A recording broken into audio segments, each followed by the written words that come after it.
The winners of our disruptive age are arguably as concerned about the plight of the losers as any elite in the history of the world. I think that's true. But the question I'm raising is about what exactly the winners propose to do in response.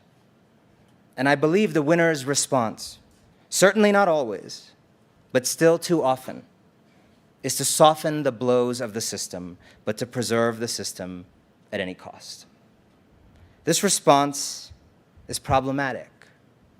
It allows far too many of us to stay safe, to evade hard questions about our role in contributing to the disease we also seek to treat.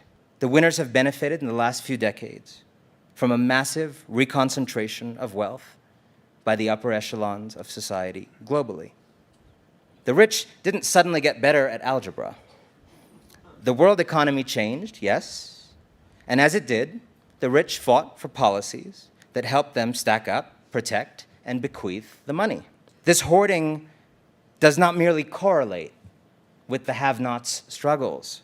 It is, in a certain sense, a cause, because that is the money that would be going to schools, to vocational training, to infrastructure, to social insurance, to financial aid. We know this because there are societies where a lot more of this money is taken from the most fortunate, and it results pretty straightforwardly in less cruelty for the least fortunate. The winners of our age are huge beneficiaries of the generation-long effort by the corporate world to offload risk and volatility from the balance sheet, often transferring them onto workers.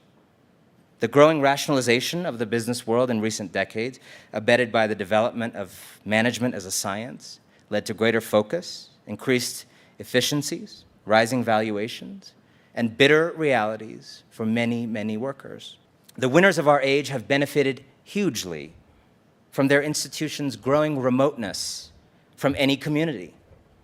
The increasing globalization and virtualization of business has insulated the privileged from the effect they have on real people's lives with devastating consequences.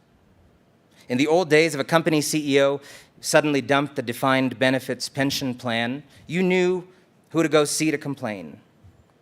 Today, it may be an unseen private equity firm in some other country who lobbied for the change, and their 60-year-old workers' future evaporates. Our culture has turned businessmen and women into philosophers, revolutionaries, social activists, saviors of the poor. We are at risk of forgetting other languages of human progress, of morality, of democracy, of solidarity, of decency, of justice. Sometimes we even succumb to the seductive Davos dogma that business and the business approach is the only thing that can change the world today, in the face of so much historical evidence to the contrary. And we here are sometimes at risk, I think, of confusing generosity toward those victims with justice for those victims.